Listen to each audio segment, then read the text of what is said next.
Assalamualaikum warahmatullahi wabarakatuh. Perkenalkan, nama saya Marnita, mahasiswi S2 Magister Kesehatan Masyarakat Universitas Dyah Hasan Bengkulu. Pada video ini saya akan membuat tentang pemberantasan sarang nyamuk cegah DBD. Selamat menyaksikan. Pemberantasan sarang nyamuk cegah DBD. Demam berdarah Dengue atau DBD adalah penyakit yang disebabkan oleh virus Dengue dan ditularkan melalui gigitan nyamuk demam berdarah atau Aedes aegypti dan Aedes albopictus. Jentik nyamuk DBD dari bentuk awal atau telur sampai dengan nyamuk dewasa membutuhkan waktu 8-10 hari. Siklus hidup nyamuk Aedes aegypti telur diletakkan di permukaan air, biasanya di tempat-tempat yang berpotensi menampung air. Larva menetas dari telur dan hidup di dalam air selama beberapa hari. Pupa, tahap berikutnya setelah larva, juga hidup di air. Dewasa, keluar dari pupa sebagai nyamuk dewasa yang siap menggigit dan mencari darah untuk berkembang biak. Biasanya airnya merupakan air yang jernih.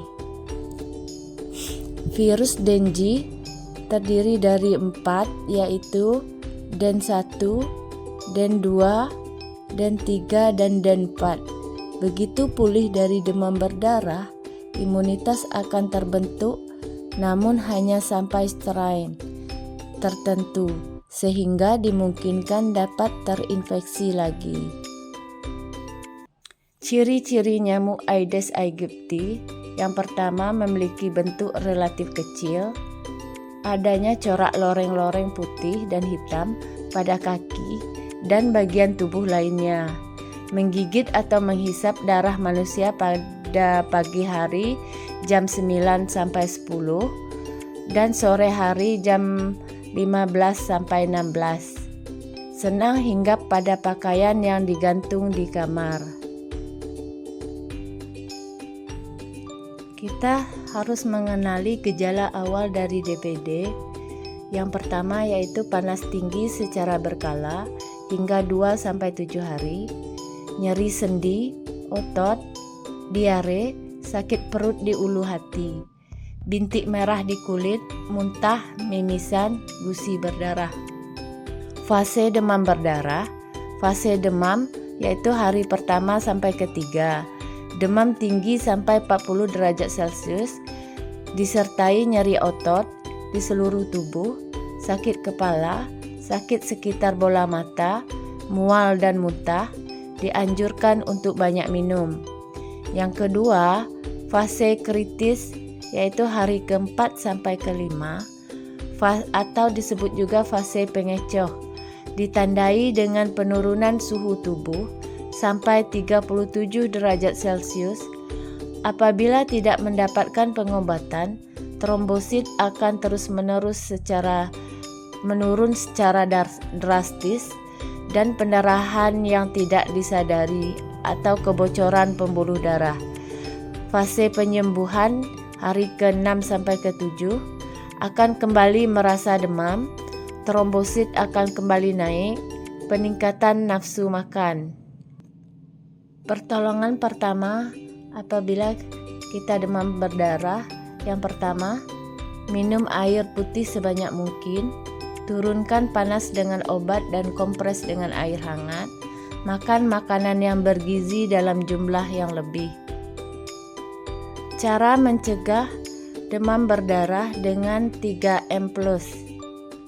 M yang pertama yaitu menguras bak kamar mandi minimal seminggu sekali. M yang kedua, menutup tempat penampungan air. Menutup di sini maksudnya menutup dengan rapat tempat penampungan air. M yang ketiga, mengubur atau mendaur ulang barang bekas yang berpotensi sarang nyamuk. Plusnya adalah yang pertama, menggunakan kelambu dan memasang kasa ventilasi.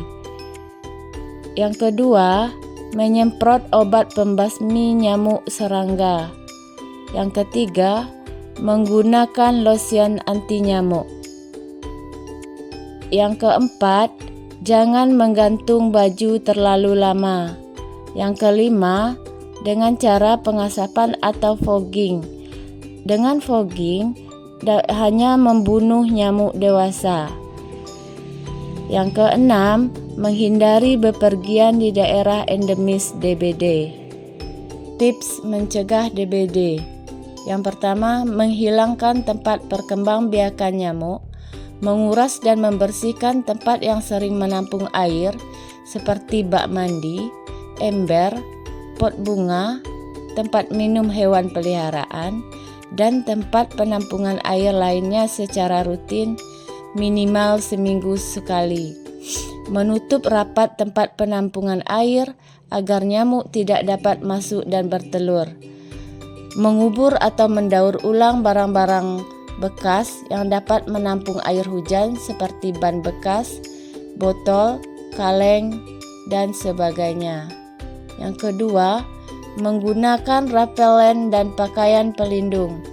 Menggunakan obat nyamuk, baik yang berbentuk lotion, semprot, atau bakar, terutama pada pagi dan sore hari saat nyamuk Aedes aegypti paling aktif.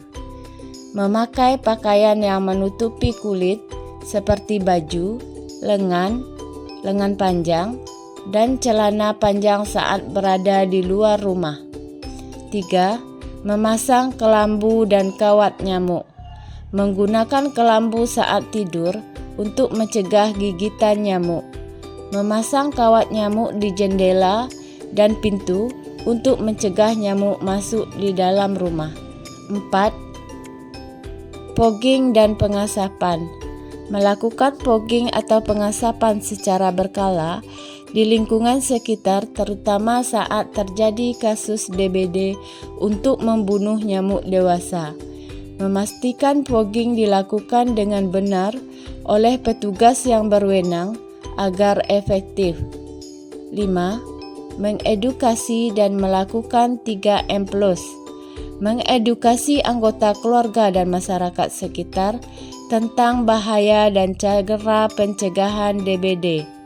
Melakukan 3M+, menguras, menutup, mengubur barang bekas, dan menambahkan tindakan pencegahan tambahan seperti menabur larvasida di tempat penampungan air yang sulit dikuras, memelihara ikan pemakan jentik nyamuk di kolam, dan menanam tanaman pengusir nyamuk seperti sereh atau lavender di sekitar rumah.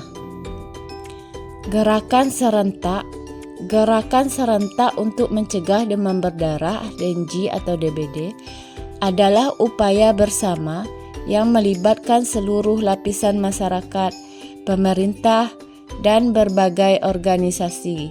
Berikut adalah langkah-langkah yang bisa diambil dalam gerakan serentak. Yang pertama, edukasi dan sosialisasi. Yang kedua, program 3M+.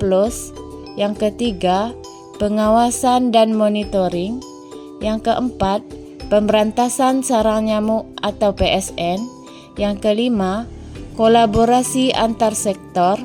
Yang keenam, pelaporan dan tindak lanjut. Yang ketujuh, vaksinasi dan penelitian. Sasaran PSN atau pemberantasan sarang nyamuk harus tepat dan fokus pada sasaran air yang tidak berhubungan langsung dengan tanah. Jangan salah sasaran dalam melakukan PSN atau pemberantasan sarang nyamuk demam berdarah, bukan memotong pohon, bersih-bersih rumput, menata bunga dan lain-lain, karena jentik tidak bersarang di rerumputan. Mari gotong royong dan jalankan PSN. Mari kita bersama-sama menjaga kebersihan lingkungan, baik di dalam rumah maupun di sekitar tempat tinggal kita, dengan tindakan sederhana namun rutin. kita bisa memutus siklus hidup nyamuk dan mencegah DBD. Ingat, lingkungan bersih adalah langkah awal menuju hidup sehat. Cegah DBD, lindungi keluarga kita dari sekarang. Terima kasih sudah menonton video ini.